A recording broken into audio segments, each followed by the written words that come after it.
ये तो घोटाले और डाकू और चोर हैं जो कुर्सी इख्तिदार पर बैठे हुए। ये गरीबों की क्या मदद करेंगे?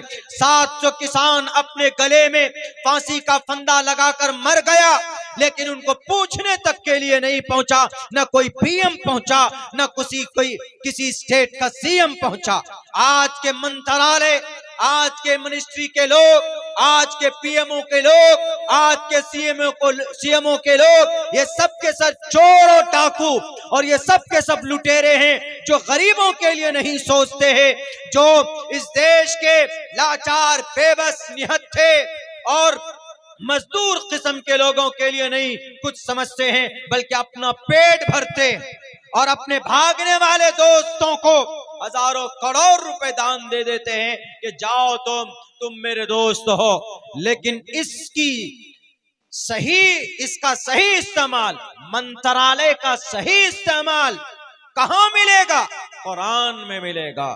हजरत यूसुफ फरमाते हैं कि जब ये सिचुएशन आने वाली है, इजालनी अला खज़ाइनिल अर्ज़, मुझे मंत्री बना दीजिए आप, मुझे मिनिस्ट्री दे दीजिए आप। हमने कहा कि देखो पागल आदमी, एतराज कर रहे थे ना तुम कि कुरान में आपका मंत्रालय नहीं है, कुरान में आपकी मिनिस्ट्री नहीं है। हमने कहा नहीं है। आज जो ये चोर और लुटेरे लोगों की जो मंत्रालय, जो मिनिस्ट्री है, करोड़ों रुपए सरकार गिराने में खर्च करते हैं और सरकार जो एमएलए एमपीज होते हैं उनको जो फैसिलिटीज दी जाती है, उस तरह की आसाइश और आराम हमारे कुरान में, इस तरह की लूट मार नहीं है। हमारे कुरान में गरीबों की मदद है, जरूरतमंद की जरूरत को मुकम्मल करना। वक़ाल जअलनी अला खज़ाइनिल अर्ज़ इन्नी हफ़ीज़ुन अलीम, मैं हिफाजत करूंगा, मैं जानता हूं इस बारे में। हजरत यूसुफ फरमाते हैं, और जब वजीर खजाना बने हजरत यूसुफ अलैहिस्सलातु वस्सलाम, तो सिर्फ अपने मुल्क में नहीं, मिस्र में नहीं, आसपास के जितने भी मिस्र के करीब में जितने भी कंट्री और मुल्क थे, वहां से लोग आते थे। अरे मिस्र में एक बादशाह आया है, मिस्र में एक मंत्री है, मिस्र में एक मिनिस्ट्री है, चलो। कहत साली के जमाने में आते थे और फिर गल्ला भर भर कर लेकर जाते थे, ऊंट और घोड़े लेकर आते थे। एक आदमी को एक ऊंट में जितना भी आ सकता था, उस वक्त उनको अनाज और गल्ला और आटे जो भी होता था उनको दिया जाता था और लेकर जाते थे, अपने पेट को पालते थे। सही मिनिस्ट्री देखनी है आजकल के करप्ट नेताओं, हमारे कुरान में गौर करो, तुमको सही मंत्रालय कुरान में मिल जाएगा। तिबियानन लिकुल्ली शै, कुरान हर चीज को खोल खोल कर बयान करता है। और कुरान में कोई भी बात इंसानों की, अगर उस पर अमल कर ले इंसान तो नुकसान होगा, ऐसा नहीं है। कुरान इंसानों की भलाई के लिए, कुरान में जो भी अहकामात है वो इंसानों की भलाई और उसकी कामयाबी के लिए है हमारे कुरान में। लेकिन पता है, आप कहेंगे कि मौलाना क्या बात कर रहे हैं, वी आर ऑल मुस्लिम, हम मुसलमान, हमारा रिश्ता कुरान से। क्या रिश्ता है कुरान से? सिर्फ कि भी हम कुरान वाले हैं, हम कुरान पर ईमान रखते हैं, तो कुरान को कितना जानते हैं? पूछिए। हमारा नौजवान बस्ती के अंदर में अगर हमारा 100 जवान की लिस्ट तैयार करें, तो उनमें से आपको 25 नौजवान नहीं मिलेगा ऐसा जो आपको 2-3 सूरतें ढंग से सुना दे। वो सूरह फातिहा तक याद नहीं हमारे नौजवानों। कैसे कुरान से मोहब्बत है भाई? आपका जो ग्रंथ है, आपका जो संविधान है, अल्लाह का कलाम, अल्लाह की किताब, वो हमें याद नहीं। कुरान करीम की शुरुआत सूरह फातिहा से है, हमें वो याद नहीं है, हमें मोहब्बत नहीं कुरान से। जब हमारा रिश्ता कुरान से टूट जाएगा, जब हमारा रिश्ता कुरान से मजबूत नहीं होगा, तो फिर पता है हम क्या होंगे? हम तबाह बर्बाद होंगे। अल्लाह के नबी फरमाते हैं, तरक्तु फीकुम अमरैन, दो चीजें छोड़कर जा रहा, दो चीजें। कुछ नहीं बता अल्लाह के नबी ने, ज्यादा कुछ नहीं कि ये भी करो, ये भी करना, ये भी करना, नहीं। तरक्तु फीकुम अमरैन, two things you have to follow, you have to remember by heart, दो चीजें। तरक्तु फीकुम अमरैन लन तज़िल्लू, कभी भी तुम गुमराह नहीं हो सकते, कभी भी तुम डेमोरलाइज नहीं हो सकते। लन तज़िल्लू, कभी भी नहीं।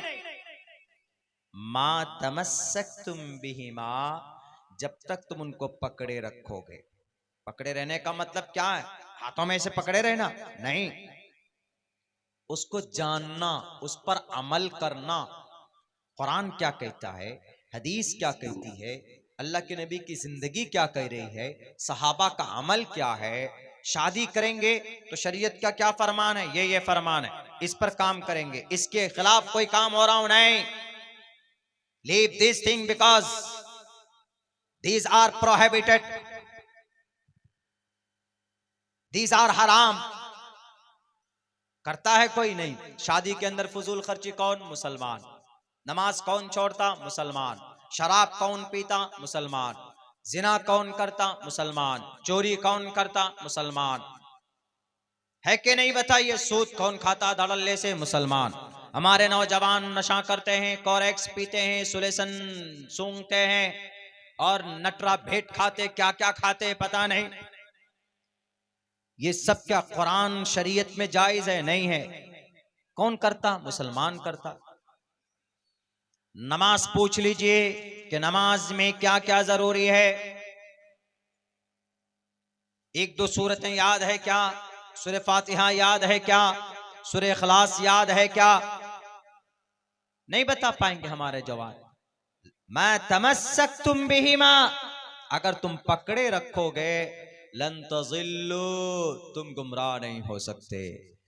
ये दोनों चीजें तुम्हारी जिंदगी के अंदर है तो इसका मतलब तुम नेक हो। अब जब कोई नेक बंदा होता है, जब कोई मोमिन होता है, जब कोई नेक होता है, मोमिन का मतलब शरीयत की पाबंदी करने वाला, और जब नेक बंदा होगा कोई तो फिर उसको डर नहीं होगा, किसी से डरेगा नहीं। और किसी ये लाल बुजक्कर हो क्या आसाम का, वो आसाम का बहुत ज्यादा भेदभाव करने वाला वहां का सीएम हो, कि हमारे इस मुल्क का कुर्सी इख्तिदार पर बैठने वाला सबसे बड़ा लीडर हो, उनकी गलत पॉलिसी, आरएसएस हो कि वीएचपी हो कि बजरंग दल हो कि शिवसेना हो, कि मुल्क इसराइल में बैठने वाला सबसे बड़ा गद्दार नितिन, वो क्या नाम है, वो यहूदियों का सरदार, इसराइल का प्रेसिडेंट, अमेरिका का सबसे बड़ा, पूरी दुनिया के शैतानों का खुदा,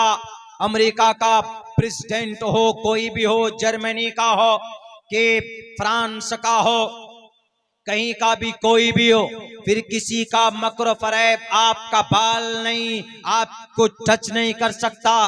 वइन तस्बिरु व तत्तकू, तुम सब्र करो और अमल साले करो, अल्लाह से डरते रहो, तत्तकू, डरते रहो, कुरान को सुन्नत को पकड़े रहोगे, ला यजुर्रुकुम कैदुहुम शैआ, ये जितने भी जानवरों को अपना माता मानने वाले, अपने माए मानने वाले, बेजान पत्थरों की, बेजान मूर्तियों की पूजा करने वाले, 30 करोड़ देवी देवताओं को अपना परमात्मा मानने वाले, इनकी गलत पॉलिसी और इनकी साजिशें और इनका मकर फरेब तुमको नुकसान नहीं पहुंचा सकता है। कौन कहता है? अल्लाह का कुरान कहता है। हम झूठे हो सकते हैं, दुनिया झूठी हो सकती है, हमारा कुरान झूठा नहीं हो सकता, अल्लाह के नबी की हदीस झूठी नहीं हो सकती है। ये है न कुरान झूठा, न अल्लाह के नबी की हदीस झूठी। कुरान भी मुसद्दक है, हदीस भी मुसद्दक है। बुखारी शरीफ कुरान के बाद सबसे बड़ा नंबर आता है हदीस की किताबों में। हदीस की पहली हदीस है बुखारी शरीफ के अंदर, उस हदीस इन्नमल अमालु बिन्नियात वाली हदीस, जो सबसे पहली हदीस, अल्लाह तबारक व तआला हदीसों की भी हिफाजत करता है। ये भी कभी झूठी नहीं हो सकती, गलत नहीं हो सकते। मैंने 31 वास्तों से 31 स्टेप में मैंने बुखारी शरीफ जनाब मोहम्मद रसूलुल्लाह सल्लल्लाहु अलैहि वसल्लम से पढ़ी।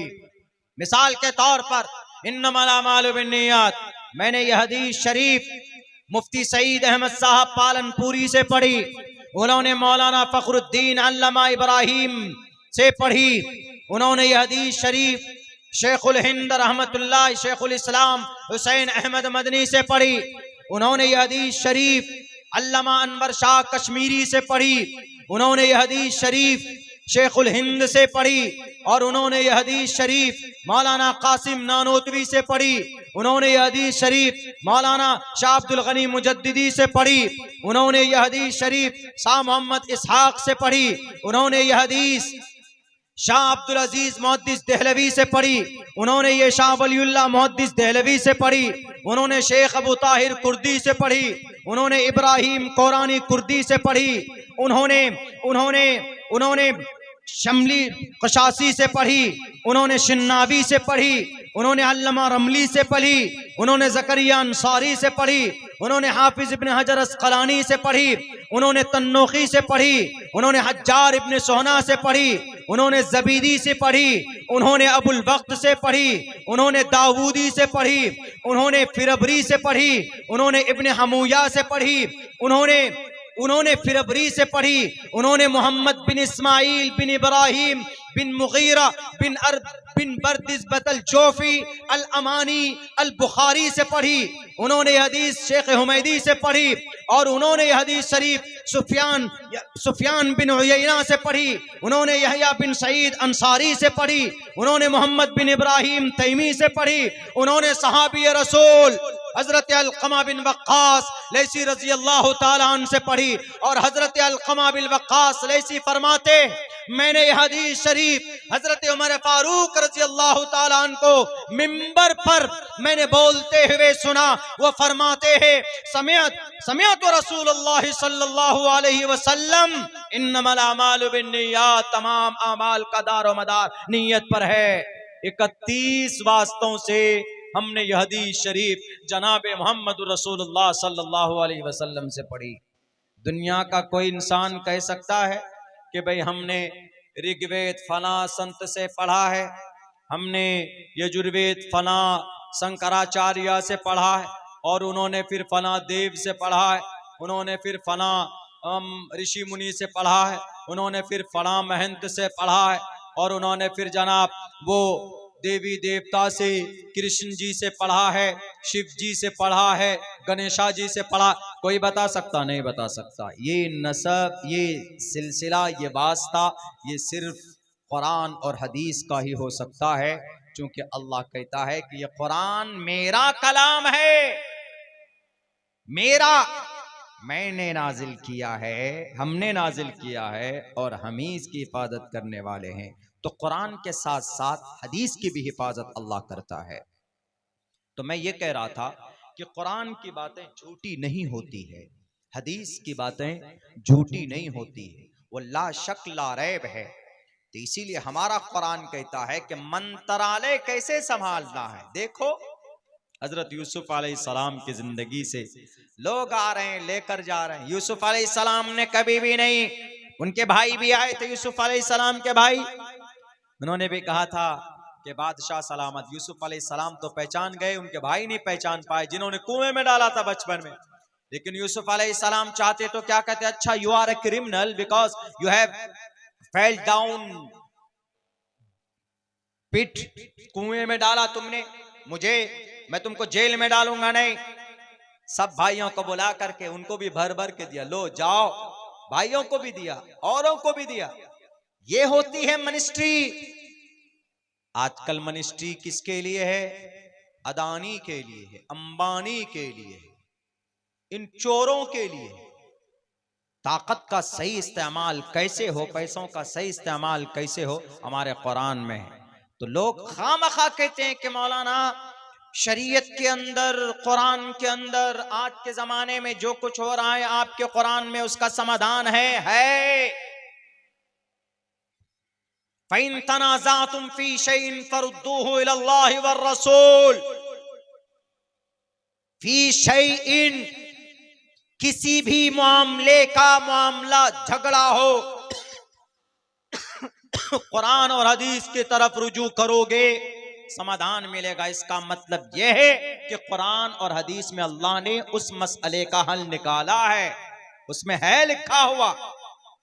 तभी अभी देख लीजिए ना क्या हो रहा है राजस्थान के अंदर, क्या हुआ अभी। वो मोहतरम हमारे क्या नाम है, जनाब आशिक मोहतरम साहब, उन्होंने एक वीडियो हमको दिया। उस बच्चे ने कहा कि देखिए मुझे मालूम नहीं था, चूंकि पिछले मुस्तकिल 4 दिन से बहुत ज्यादा मसरूफ हूँ, तो हमने देखा भी नहीं है कुछ खोल करके, अपने जो हमारे सोर्सेस होते हैं उनके मैसेजेस नहीं देखे। उन्होंने कहा कि देखिए अभी राजस्थान के अंदर क्या हो रहा है मौलाना, बुर्के, ये हिजाब को लेकर, बुर्का एक तरफ रखिए, बुर्का तो पूरे सर से पैर तक, हिजाब को लेकर, हिजाब सिर्फ ये सर के ढांकने को उमूमन बोलते हैं, लेकिन हिजाब से मुराद पर्दा है, पूरे पर्दा। कहा कि देख के क्या हो रहा है, वहां का एक बाल मुकुंद ऐसे कोई नाम है वहां के विधायक का, और वो क्या है, वो संत है, महाराज है, योगी है। योगी तो नहीं, मैं तो कहूंगा कि वो ढोंगी, राजस्थान का, जयपुर के अंदर। क्यों ढोंगी है? क्योंकि हिजाब के बारे में वेदात में जिक्र है, मंत्रों में जिक्र है, साफ साफ लफ्जों में कहा है, यत्र नारयस्तु पूजन्ते रमन्ते तत्र देवता तत्र तास्तु न पूजन्ते न रमन्ते न तत्र देवता। औरत का सम्मान इस मंत्र में। दूसरा मंत्र यजुर्वेद का, अधेह पश्यस्ते मोपरि संतराम सतराम पादको हरमाते कौशल्पको स्त्रीहीन ब्रह्मा स्त्रीहीन भवतः। दूसरा मंत्र यजुर्वेद का। इन दोनों मंत्रों के अंदर में औरत पर्दे की चीज है, औरत का सम्मान करो, ये बात बताई है किसने? ईश्वर ने। योगी कौन होता है? वो जो योग करता है, ईश्वर पर जिसका ध्यान होता है। लेकिन ये योगी नहीं है, ये ढोंगी हैं जो अपने शास्त्र को न पढ़ते हैं न उस पर गौर करते हैं। अगर कोई बेटी समाज की अगर पर्दे में चेहरे में पर्दा करे, चेहरे ढांप कर, बच्चे, बल्कि उन बच्चों ने चेहरे को ढांका हुआ भी नहीं था, चेहरे खुले हुए थे, सिर्फ स्कार्फ लगाए हुए थे और पूरी बॉडी ढकी हुई। क्या बोलता है? एक स्कूल में गया प्रोग्राम में, क्या बोलता है? ये हिजाब, ये बुर्का नहीं चलेगा, ड्रेस कोड को फॉलो करना होगा। ड्रेस कोड मतलब स्कूल की यूनिफॉर्म, जो भी ड्रेस यूनिफॉर्म होगी उसको मानना पड़ेगा। स्पीच देने गए पागल आदमी, तो आपको एजुकेशन पे बोलना था, आपको बच्चों को मोटिवेट करना था, टीचरों की क्या अहमियत होती है। पंडित दयानंद सरस्वती जी का मंत्र ही पेश कर देते, मात्रमान चित्रमान कार्यवान पुरुषो वेदः, यही मंत्र पेश कर देते। टीचर की क्या अहमियत होती है, माँ बाप की क्या जिम्मेदारी होती है, बच्चा कैसे आगे बढ़ता, इस पर स्पीच होना चाहिए। नहीं, माइक थामा और आग उगलना शुरू कर दिया कि यह हिजाब नहीं चलेगा, ये पर्दा नहीं चलेगा, पढ़ना है यहां पर तो ड्रेस कोड को फॉलो करो। बताइए, मैं उनसे कहता हूं कि अगर आपको यही बात कहना है तो जाओ, तुम भूलोक में जाओ, यमलोक में जाओ, पृथ्वी लोक से, इस दुनिया से यमलोक में जहां यमदूत रहते, और दूत लोक में जाओ, देवलोक में जाओ, और जाकर कहो किनको? जाकर कहो गणेश जी को, जाकर कहो शिव जी को, जाकर कहें विष्णु को, जाकर कहें ब्रह्मा को कि ब्रह्मा विष्णु, आपने मंत्र में क्यों बयान कर दिया कि समाज की बेटी का सम्मान करो, समाज की बेटी को दाएं बाएं आगे पीछे नहीं दिखना चाहिए, सीधे चलना चाहिए, निगाहें नीची करके चलना चाहिए। जाओ पूछो उनसे, क्यों कहा यत्र नारीयस्तु पूजन्ते रमन्ते तत्र देवता तत्र तास्तु न पूजन्ते न रमन्ते न तत्र देवता। जिस कॉलेज में, जिस मुल्क में बेटी का सम्मान होगा वहां ईश्वर की कृपा होगी, ईश्वर वहां आएगा। जहां बेटी की इज्जत नहीं होगी, जहां पर औरत का सम्मान नहीं होगा, जहां पर छात्राओं लेडीजों का उनकी इज्जत अफजाई नहीं की जाएगी, वहां पर ईश्वर कहता मैं नहीं आऊंगा। क्यों? इसलिए कि स्त्री को ब्रह्मा ने पैदा किया है। स्त्रीहीन ब्रह्मा भवति, स्त्री को ब्रह्मा ने पैदा किया है। और ब्रह्मा ने कहा कि बेटियों, ए समाज की नारियों, ए समाज की औरतों, दाएं मत देखना, बाएं मत देखना, ऊपर मत देखना, नीचे निगाहें करके चलना और पैर को मिलाकर चलना। क्या मतलब है? बाल मुकुंद जी, आप तो हैं यकीनन योगी हैं, अगर आप अपने शास्त्र को जानते हैं तो लाओ इसका तर्जमा। क्या मतलब रह जाता है इसका? स्त्रीहीन ब्रह्मा, अपने पैरों को जोड़ करके चलो, पैरों को मिला करके चलो। मतलब तुम्हारी पैर से रास्ते में आवाज नहीं आनी चाहिए किसी गैर महरम को, किसी मर्द को, किसी पराये मर्द को, कि वो तुम्हारी तरफ निगाह उठाकर देखे कि ये कौन औरत जा रही जिसके पैर इतने सुंदर हैं, जिनकी आवाज इतनी अच्छी है, जिनके पैर का रंग इतना खूबसूरत है। ईश्वर जानता है। इसीलिए हमारा अल्लाह फरमाता है कुरान में, हमारा कुरान में अल्लाह कहता है, या अय्युहन नबी कुल लिअज़वाजिक व बनातिक व निसाइल मोमिनीन। हम हैं असल में वफादार, हम अपने अल्लाह के वफादार हैं और अपनी शरीयत के भी वफादार हैं। तुम बेवफा हो, तुम सिर्फ ईश्वर के नाम पर, खुदाओं के नाम पर बेटियों का अपमान करते हो और भगवा रंग का अपमान करते हो, इसलिए कि शास्त्र कुछ कहता है और तुम बोलते कुछ हो। अब्दुल्ला सालिम कुरान के खिलाफ नहीं बोल सकता।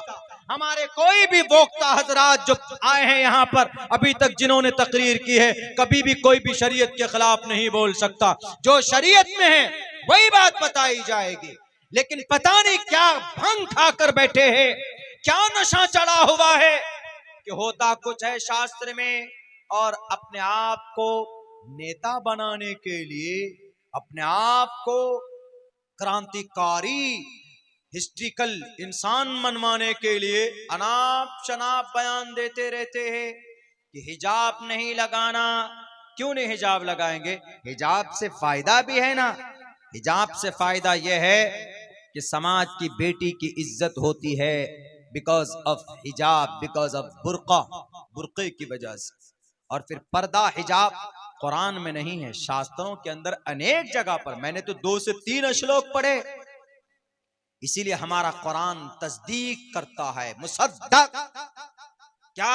या अय्युहन नबी, ए नबी, कुल लिअज़वाजिक, अपनी बीवियों से कहिए। कुल ऑर्डर है, कुल अम्र है, कहिए, say to the women, your wifes.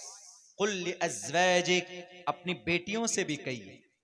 कुल लिअज़वाजिक व बनातिक, अपनी बेटियों से कहिए, मोमिन की बेटियों से, मुसलमानों की बच्चियों से कहिए। व निसाइल मुमिनीन, और मोमिना औरतों से भी कहिए, सबसे टोटल। युदनीन अलैहिन्न मिन जलाबिबिहिन्न, घूंघट को लटका ले। युदनीन, लटका ले, टान ले, खींच ले, बड़ा कर ले। कोई समझाएगा ऐसा? कोई किताब समझा सकती है ऐसी बात है? कुरान क्या अंदाज है। युदनीन अलैहिन्न मिन जलाबिबिहिन्न, क्यों? ज़ालिका अदना अन युरफ़ना, ताकि पहचानने में आसानी हो। ये उस वक्त में था, उस वक्त ये कुरान करीम की आयत नाजिल हुई जब जनाब मोहम्मद रसूलुल्लाह सल्लल्लाहु अलैहि वसल्लम की पाकबाज औरतों के बीच में जब इस्लाम का पैगाम पहुंचा, तो वो लोग क़ज़ाए हाजत के लिए बाहर जाती थी। आज भी देखेंगे गांव समाज में है, जहां पर शौचालय नहीं बना है तो औरतें बाहर जाती। तो जब बाहर जाती थी वो औरतें, तो जो इज्जतदार औरतें होती थी, मोमिना औरतें होती थी, और उस जमाने में बांदियां होती थी, बांदियां।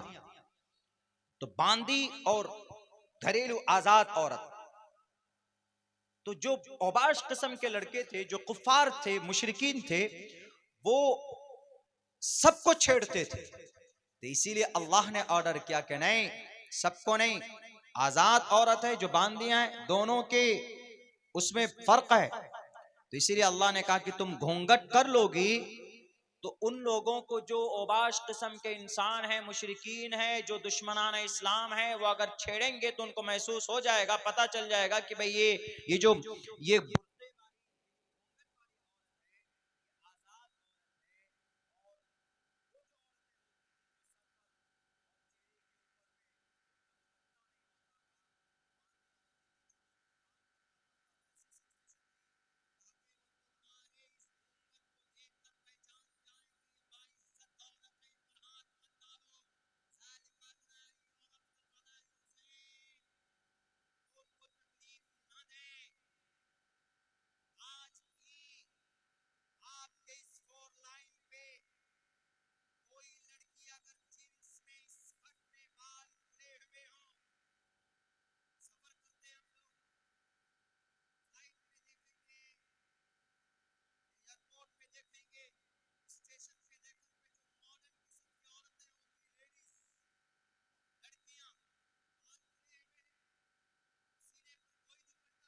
हाथ के ये कलाई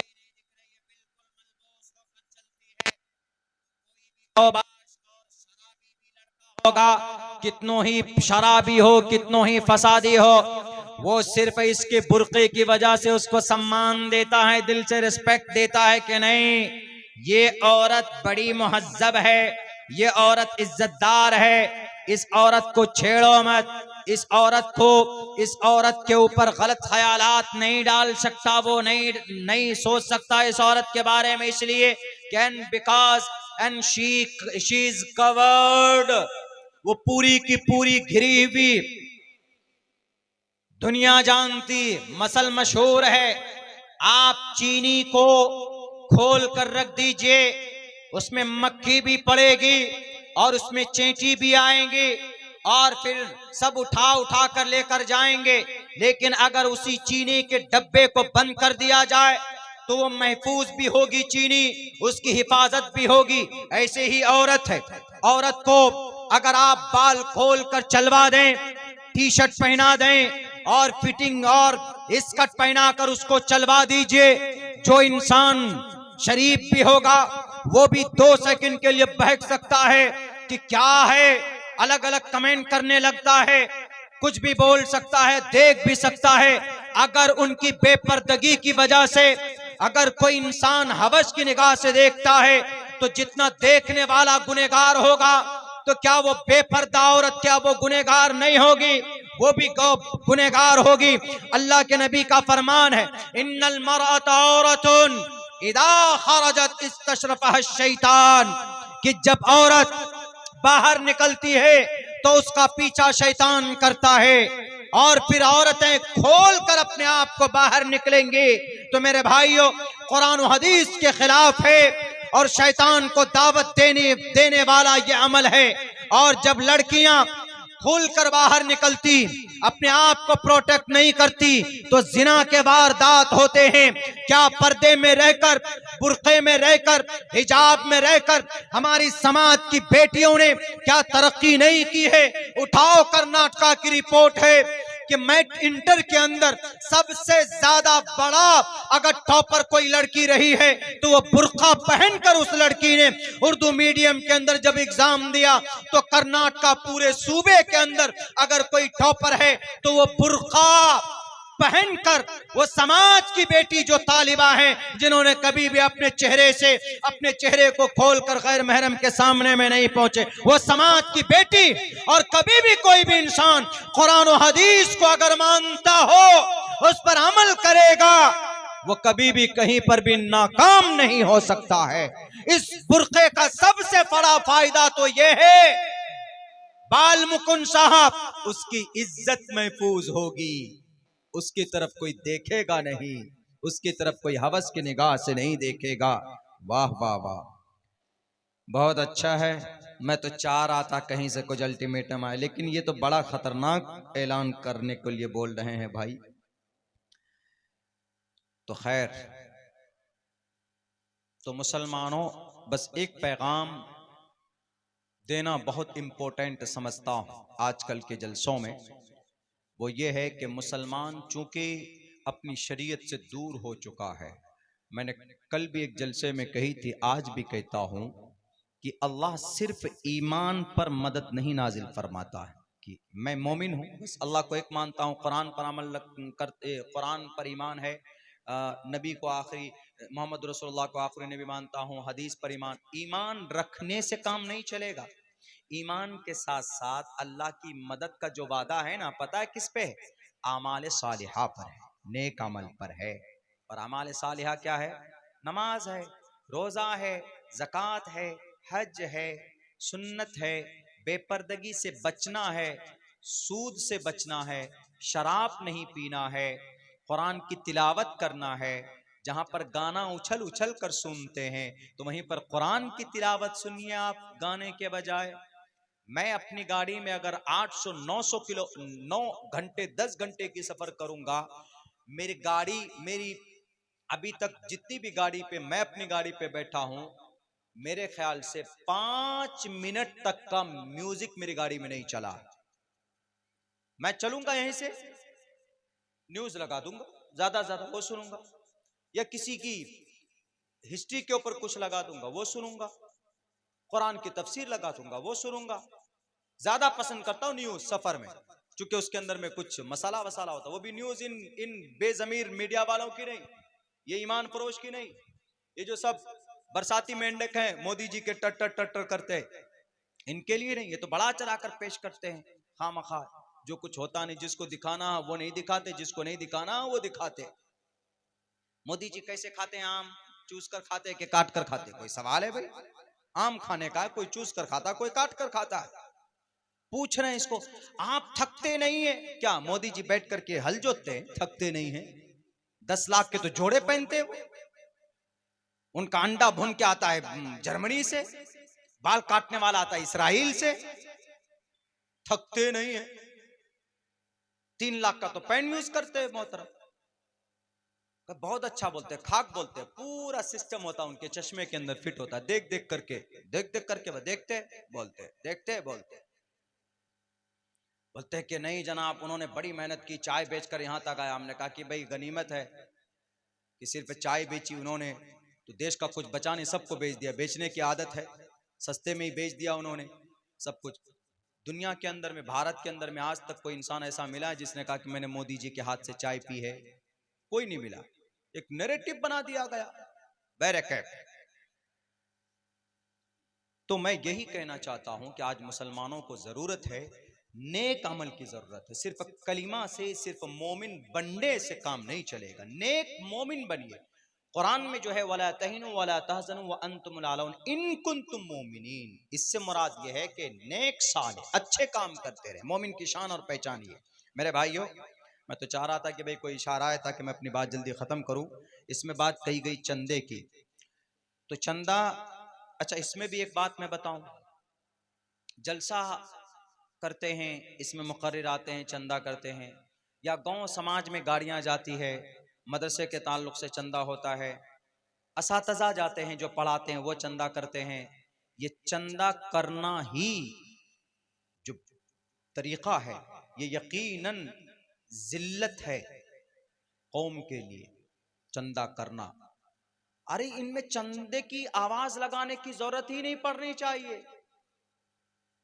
एक मदरसा है आपके गांव में, आपके समाज में, एक इमाम साहब, एक मस्जिद है, गांव के अंदर कितने घर है जी, इतने घर हैं, सबके ऊपर बाज़ाब्ता एक फिट होना चाहिए कि भाई अगर 500 घर है तो हर घर से महीने में 200 रुपए निकालो,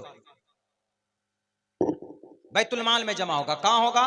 पूरे गांव का एक मुखिया होगा, मुखिया का मतलब एक ऑर्गेनाइजेशन बनाइए, वहां पर पैसा जमा होगा हर महीने में। इन पैसों का क्या होगा? मदरसे में जो बच्चे पढ़ते हैं उनके असातिज़ा को दी जाएगी तनख्वाह, मदरसे की बिल्डिंग बनेगी, मस्जिद में इमाम है उस मस्जिद के इमाम की तनख्वाह होगी। ऐसा होना चाहिए कि नहीं? लेकिन अब क्या बना दिया है, ऐसा लग रहा है कि जैसे मदारिस मदरसे वालों की जरूरत है कि नहीं भी मदरसा चलाएंगे, हमारी जरूरत है। ये मदरसा चलाना उलमा की जरूरत नहीं है, मदरसा हर एक मुसलमान की जरूरत है, मकतब हर एक मुसलमान की जरूरत है, मस्जिद हर एक मुसलमान की जरूरत है। अगर आप खुद से, आपको जब तक मोहब्बत नहीं होगी मदरसों से, मस्जिद से, मकतब से, तो ये बुलडोजर चलना बंद नहीं होगा। स्पेन के अंदर 786 में अब्दुल रहमान अव्वल की बनाई हुई 1400 खंबे वाली कुर्तबा की जामे मस्जिद आज चर्च और कलीसा में बदल दिया गया। मस्जिद अक्सा जिसके इर्द गिर्द अल्लाह ने बरकत रखी है, हम आलमी सतह के मुसलमानों की बेहिसी की वजह से, मोहब्बत न होने की वजह से 1967 से यहूदियों के कब्जे में बाबरी मस्जिद वीरान हो गई थी, न नमाज न अजान। अल्लाह ने जालिमों को मुसल्लत किया, शहीद कर दी गई।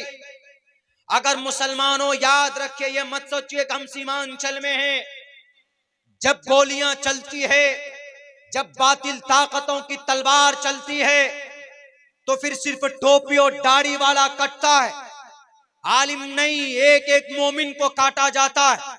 इसीलिए मदरसा चलाना है तो ये चंदे का निजाम बंद कीजिए, खुद से जाकर पैसा दीजिए। हर गांव का एक एक बंदा 500 रुपए किलो का, 200 रुपए किलो में योगी जी की अम्मा को काट कर खा सकता है, गाय माता के मांस को खा सकता है, 300 रुपए के किलो में मछली खा सकता है, और जनाब हर महीने के अंदर कम से कम 2000 रुपए की मांस मछली कौन नहीं खाता, मुझे जरा बताइए। तो अगर 100 रुपए मस्जिद या मदरसे के नाम पर वो हर महीने में जाकर मोहतमिम साहब को, नाजिम साहब को दे देंगे तो क्या घर के अंदर तरक्की होगी कि नहीं होगी? होगी। लेकिन नहीं, क्या समझते हैं, मदरसा तो मौलाना की जिम्मेदारी है, वही चलाएंगे, इनका एहसान है। ये अगर आपके पास रसीद लेकर जाते हैं तो तौहीन है इनकी, उलमा की। लेकिन फिर भी बेचारे अपने आप को मदरसा चलाने के लिए, कुरान के पैगाम को आम करने के लिए आपके पास जाते हैं और आपसे भीख मांगते हैं, तब जाकर मदरसा चलता है। अगर ये मदरसा नहीं रहे ना तो मेरे भाइयों मुर्तद कौम मुर्तद हो जाएगी, बच्चे हमारे गुमराह हो जाएंगे। क्यों? मदरसों से दीन जिंदा है ना, मदरसा है तो उलमा है, उलमा है तो कुरान का सही पैगाम आपके बीच जाएगा। और जब मदरसा नहीं रहेगा उलमा कहां से आएंगे? जब उलमा नहीं आएंगे तो फिर वो कोई जैसे गाय को माता मानता है, वही जो प्राण प्रतिष्ठा करता है, यानी उल्टा। प्राण प्रतिष्ठा का मतलब जानते हैं? प्राण प्रतिष्ठा का मतलब किसी ईश्वर की मूर्ति में जान डालना, यानी किसी खुदा की मूर्ति में, समझाने के लिए खुदा बोल रहा हूं, खुदा की मूर्ति नहीं होती, बस इतना समझ लीजिए। किसी परमात्मा, परमात्मा कौन हुआ? खुदा हुआ। किसी खुदा की मूर्ति में जान डालना, कौन? किसी इंसान के जरिए से। ये तो उल्टा मामला हो गया, फिर वो खुदा कैसा भाई जो इंसान जिंदा कर रहा है उसको? खुदा तो वो होता जो इंसान को जान डालता है ना, लेकिन यहां उल्टा हो गया। श्री रामचंद्र जी की मूर्ति में किसने जान डाली? मोदी जी ने। और फिर श्री रामचंद्र जी खुदा कहां से रहे? कैसे खुदा है कि मोदी जी जिंदा कर रहे हैं उसको? प्राण प्रतिष्ठा का मतलब रूह डालना मूर्ति में। तो फिर ऐसे अकायद आ जाएंगे, हमारे बीच में भी आ रहे हैं ना। मुसलमानों में भी बहुत सारे ऐसे मकतबे फिक्र तैयार हो गए कि जिनके अकीदे के अंदर में खुराफात है। अगर मदारिस मकातिब नहीं रहे तो ये सब खुराफात चलता रहेगा और आने वाली नस्ल, यकीन नहीं होता है, आप अपने गांव के अंदर मदरसा है बंद कर दीजिए, ज्यादा नहीं सिर्फ 15 साल के लिए बंद कर दीजिए। आपका जो बच्चा होगा ना, वो उस बच्चे को ये भी मालूम नहीं होगा कि अल्लाह तबारक व ताला की तारीफ कुरान में कहां पर है, यानी कुल हुवल्लाह भी बच्चे को याद नहीं होगा। 2 खुदा, 3 खुदा, 4 खुदा, 5 खुदाओं को मानने वाले बच्चे होंगे। फिर ऐसी ही तो हिंदू कौम गुमराह हुई है ना। हजरत नूह अलैहिस्सलाम की कौम है ये योगी जी, ये मोदी जी, ये अमित शाह वगैरह, ये भटकी भी सनातन धर्मी जितने भी, हजरत नूह की भटकी हुई कौम। उनको बताने वाला कोई मिला नहीं, उनके शास्त्र को कोई पढ़कर समझाने वाला हुआ नहीं, तो बस 33 करोड़ खुदा आ गए उनके बीच में। आपके बीच में अगर एक अल्लाह की वहदानियत को बाकी रखना है, कुरान के पैगाम को जिंदा रखना है, तो मदरसा जरूरी है। मदरसा, मकतब, मस्जिद इबादत के लिए। तो इन मदरसों के लिए जो चंदा है मुरव्वजा, तो खैर इनका एहसान है हमारे उलमा का, लेकिन एहसान इनका मानिए आपकी जिम्मेदारी ला करके उन मदरसों को आबाद कीजिए हमेशा के लिए। बहुत से जगहों पे हमने देखा है माशाल्लाह निज़ाम बना हुआ है, 2-2, 250, 300 रुपए मंथली फीस जमा कर देते। बहुत ज्यादा दूर नहीं, ये औरंगाबाद चले जाइए, बिहार के अंदर एक मदरसा देखा, वहां पर 300 नौजवानों की कमेटी, 300 नौजवान है। और जो आजकल हमारे जवान है ना, वो विमल पुड़िया मुंह में 50 रुपए का खा लेते हैं, खत्म हुआ ना मुंह में डाल लिया। पूछो कि भैया हमको जरा फला जगह जाना है, मुंह में हर वक्त एकदम भर कर रखते, क्या बोलेंगे? मौलाना यहाँ से कटिया 120 किलोमीटर, एकदम मुंह में भरे हुए रखते। अगर वही पैसा मदरसों में दे दें, 300 नौजवानों की कमेटी हमने देखी है, 300 रुपए हर महीने में देते हैं वो। 300 रुपए 3 नौजवान, उलमा बैठकर पढ़ाते हैं शान से, एकदम कहीं नहीं जाते हो। यहाँ तो जनाब मकई में भी बोरी लेकर बच्चे छोटे छोटे जाते हैं। ऐसा नहीं होना चाहिए। जब तक आपको आपकी शरीयत से, आपके मस्जिद से, आपके मदरसों से मोहब्बत नहीं होगी, तो अल्लाह तबारक व ताला हिफाजत के असबाब भी पैदा नहीं करेंगे। इसीलिए तो मदारिस बंद हो रहे हैं, इसीलिए तो मसाजिद के ऊपर बुलडोजर चल रहा है, इसीलिए तो कुरान के मानी मसले के ऊपर कानून बनना। यूसीसी नहीं आया अभी, यूनिफॉर्म सिविल कोड, आने दीजिए, आपके कुरान के ऊपर पाबंदी लगी, आपके कुरान के हुक्म पर पाबंदी लगी। कुरान का हुक्म क्या है? कुरान का हुक्म यह कि मर्द 4 शादी कर सकता है, कुरान का यही ऑर्डर है ना। और भी मसाइल हैं, 4 शादी कर सकता है, लेकिन यूनिफॉर्म सिविल कोड अगर आ गया तो you are not able to get married more than 1, एक से ज्यादा शादी नहीं कर सकते आप, सिर्फ एक ही कानून। और भी तो कानून हो सकते थे ना, कि चलो भाई एक शादी करना जरूरी करार दे दिया गया, लेकिन जिसने शादी कर ली अगर वो बीवी को नहीं रखता है तो इस पर भी तो कानून बनना चाहिए ना। लेकिन इस पर कानून नहीं बनाएंगे वो, क्यों? वो जानते हैं अगर इस पर कानून बना कि शादी करने के बाद बीवी को नहीं रखेंगे तो सबसे पहले नंबर आएगा जेल जाने का मोदी जी का, क्योंकि मोदी जी ने शादी की है 42-45 साल से अपनी बीवी को साथ में नहीं रखता है। अगर कानून ही बनाना तो फिर ये भी बनाओ कि भाई एक शादी करना फर्ज है, हर नौजवान को जरूरी है। जितने भी नौजवान है 20 साल की उम्र का हुए, 18 साल की उम्र में पहुंचे, शादी करा दो, जरूरी है। ये कानून लाओ, लेकिन नहीं लाएंगे, क्यों?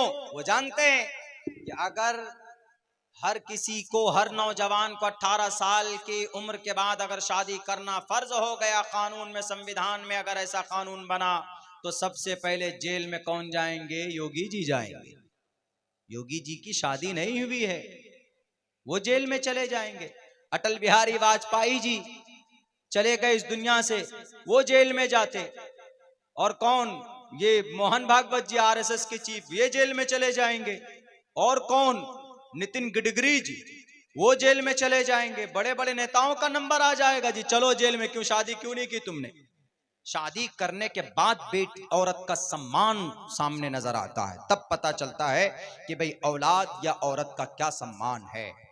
तो बहरे कैफ तो पूरी दुनिया के लोग तैयार है आपकी शरीयत को मिटाने के लिए। आपको अगर शरीयत को जिंदा रखना है, इस्लाम को जिंदा रखना है, तो आप मदरसों को जिंदा रखिए, तो इंशाअल्लाह इस्लाम जिंदा रहेगा। तो इसीलिए इन दैन अखीर के अंदर मैं आप लोगों से, मेरी तो आदत नहीं है चंदा करने की, मैं चंदा वाला खतीब नहीं हूँ, मुकर्रिर नहीं हूँ। मैं तो पहली बात मुकर्रिर ही नहीं हूँ, जो मुताला करता हूँ तो लोगों के बीच में पेश कर देता हूँ। लेकिन इतना है कि आप लोगों से आखिर वक्त में यही गुजारिश कर रहा हूँ कि भाई मदरसे के लिए कुछ न कुछ जो आपके जेब में बचा खुचा है, मेरे ख्याल से वो पेश करने की कोशिश करें। आप अगर देंगे अल्लाह के मदरसे में, जहाँ पर बच्चे पढ़ते हैं, कुरान करीम को याद करते हैं, तो